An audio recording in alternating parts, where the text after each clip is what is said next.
अब ये जो इन्वेस्टमेंट के लिए ये जो फिच रेटिंग का बेहतर आना, आप समझते हैं कि ये मुआविन साबित होगा?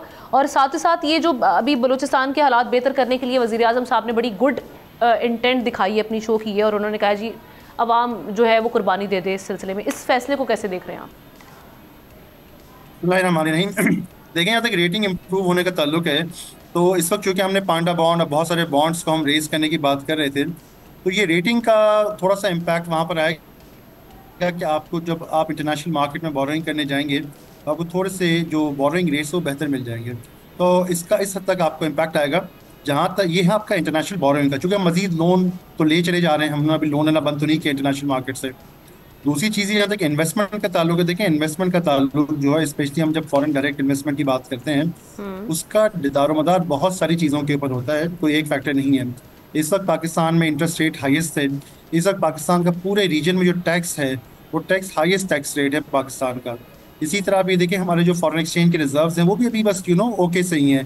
तो पता नहीं है कल कोई ऊंच नीच हो जाए, कोई टैरिफ का नया मामला आ जाए तो हमारी करेंसी दोबारा डेप्रिशिएट हो जाए। तो इन्वेस्टमेंट का ज़्यादा ताल्लुक है फॉरेन डायरेक्ट इन्वेस्टमेंट का, वो तो मुझे शॉर्ट टर्म में एज सच आती नज़र नहीं आती।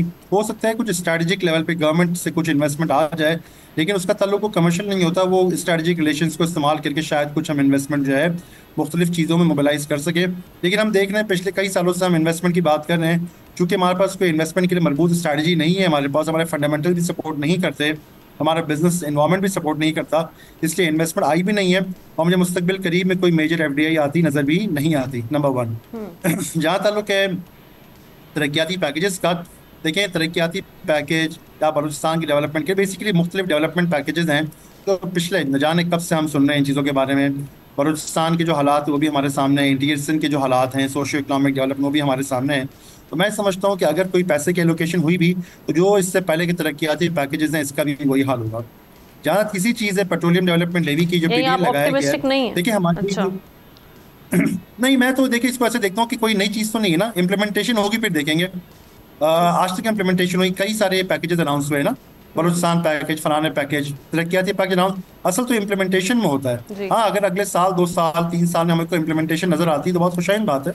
लेकिन तारीख ये बताती है कि कभी भी किसी तरह की तरक्याती पैकेज की कोई इम्प्लीमेंटेशन हुई नहीं है। लेकिन जिस दहाने तो पर मैं इस वजह हालात से कह रहा हूँ, पहुंच चुके हैं, अब तो इम्प्लीमेंटेशन के अलावा कोई रास्ता नहीं है ना हमने एक इसमें? चीज मेरा ख्याल है, जी जी। देखिए अगर हमने हो एक जाती है चीज इम्प्लीमेंटेशन मेरा का ख्याल है, नहीं बात है ना, अगर हो जाए, जी लेकिन इम्प्लीमेंटेशन का जो प्रोसेस होता है वो 2 से 3 साल का होता है, वो 1 या 2 दिन का तो होता नहीं है। बिल्कुल। तो अगर इम्प्लीमेंटेशन, ये रोड बनाना कोई एक दिन का काम तो है नहीं, बहुत सारे प्रोजेक्ट्स हैं पाइपलाइन में है, ऑन पेपर मौजूद हैं। लेकिन आप ये देखें ना, मैं आपको इसी से पीडीएल से लिंक करूंगा। एक होती है क्रिएटिव थिंकिंग होती है, एक होती है कन्वेंशनल थिंकिंग होती है।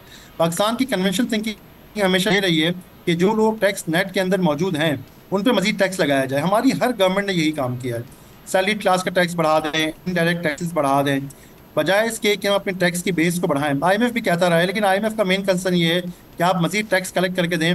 अब आप नए लोगों से लेते हैं, पुराने लोगों से लेते हैं, उन्होंने एक टैक्स टारगेट दिया हुआ है, आपने उसको बरसूरत पूरा करना है। तो चूंकि हमें यकीन है कि हमें हर रिलीफ देने के लिए आईएमएफ से परमिशन लेनी पड़ती है, तो आई एम श्योर ये पेट्रोलियम प्राइस कम करने के लिए भी आईएमएफ से परमिशन की जरूरत थी, जो हमें नहीं मिली है। तो ये अच्छा। एक जो है ना, उसको कहा गया कि नहीं अब देखें सब कुछ ये उसे फलाना कवर किया जा ढिमाका, रहा है। और ये बेसिकली जो लोग टैक्स नेट के देखिए अंदर अब ना मौजूद मुझे हैं जो मेरा उनसे मजीद कंसर्न है, जीडीपी के पैसे निकलवा लिए गए। एहतशाम साहब कुछ ऐड करना चाह रहे हम ना हैं? नुमान साहब दे जी, ये नुमान साहब एक मेरा ख्याल है बड़ा सीरियस कंसर्न जो है ना, वो जो फिच की रिपोर्ट में है, वो ये कह रही है कि हमारी तवक्को ये है कि पाकिस्तान इस दफ़ा अपनी एक्सटर्नल रीपेमेंट्स जो है ना उसका शेड्यूल में इंक्रीज़ करेगा, पैसे बढ़ा के अपने कर्जे उतारेगा। और साथ साथ ये भी कह रहे हैं कि एक्सक्लूडिंग $16 बिलियन के जो रोल ओवर्स हैं आप उनको इस्तेमाल नहीं करेंगे।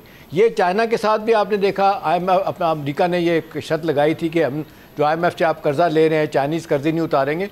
तो ये बड़ा मुश्किल काम नहीं है। पाकिस्तान ने जो अपने अगले 3 सालों में जो अपना तकरीबन कहा जा रहा है $70-75 अरब जो है उनको वापस करना, वो कहाँ से पैसा आएगा? इतना मुश्किल काम इतनी आसानी के साथ हो पाएगा? बिल्कुल ठीक जी। नुमान साहब देखें, जिन लोगों ने पैसे हमसे लेने हैं उनको ही पता है कि हमने देने नहीं है पैसे। तो यहाँ तो ये डेट रोल ओवर होंगे, या मजीद कर्जा लेके हम उन्हीं कर्जदारों को वापस कर देंगे, क्योंकि जाहिर है कि डिफॉल्ट कराने से पाकिस्तान को डिफॉल्ट कराना कोई भी नहीं चाहेगा। ना खलीजी ममालिक पाकिस्तान को डिफॉल्ट कराना चाहेंगे, ना अमेरिका। तो सबके ज़ाहिर स्ट्रेटेजिक इंटरेस्ट हैं। इसलिए हम देखते हैं कि अक्सर सऊदी अरबिया वगैरह से जो है कि हमारे पास जो है हमें कोई ना कोई टाइम मिल जाती है, वो हमें सपोर्ट करते रहते हैं। वो नहीं चाहते कि पाकिस्तान जो है डिस्टेबलाइज हो। अमेरिका भी मैं नहीं समझता कि इन हालात में चाहेगा कि पाकिस्तान को सिस्टमेटिकली डिस्टेबलाइज हो। लेकिन ये बात ज़रूर है कि हमारे पास कोई ऐसी हिकमत अमली मौजूद नहीं है कि हम लॉन्ग टर्म में अपने कर्जों को माफ़ करा सके। देखिए एक बड़ी इंपॉर्टेंट डेवलपमेंट है शाम साहब, मैं आपकी और एंकर की दोनों की इस पर तवज्जो दिलाना चाहूँगा। न्यूज़ ये है कि सऊदी अरेबिया ने ये अनाउंस किया है कि सीरिया के जो वर्ल्ड बैंक के जितने भी लोन्स हैं वो सऊदी अरेबिया वो पे ऑफ कर देगा और साथ साथ रिकंस्ट्रक्शन एंड डेवलपमेंट के लिए भी उनको लोन देगा। देखिए हम लोग भी एक स्ट्रेटेजिक पार्टनर हैं, लेकिन कभी हमारे लोन ना किसी ने पे की है। शायद उनको लगता होगा हम लोन पे ऑफ कर भी देंगे तो हम लोग मजीद लोन ले लेंगे, और ना हमने कभी रिकंस्ट्रक्शन एंड डेवलपमेंट के लिए कोई इंटरनेशनल लॉबी को, इंटरनेशनल फंडिंग को मोबिलाइज किया है। मैं समझता हूँ 100-200 अरब का काम नहीं है।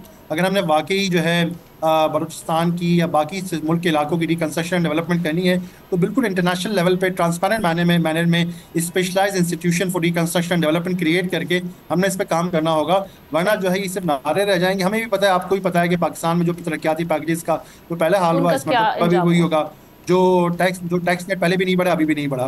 तो हम जो क्रेडिबल होते हैं ना, क्रेडिबल जो स्टेप्स होते हैं, क्रेडिबल स्टेप्स, उसको भी नजर आना जरूरी है, और वो भी ऑन द ग्राउंड इम्प्लीमेंटेशन। बगैर इम्प्लीमेंटेशन के announcements will not do anything. Subscribe करें और बेल दबाएं ताकि कोई खबर रह न जाए।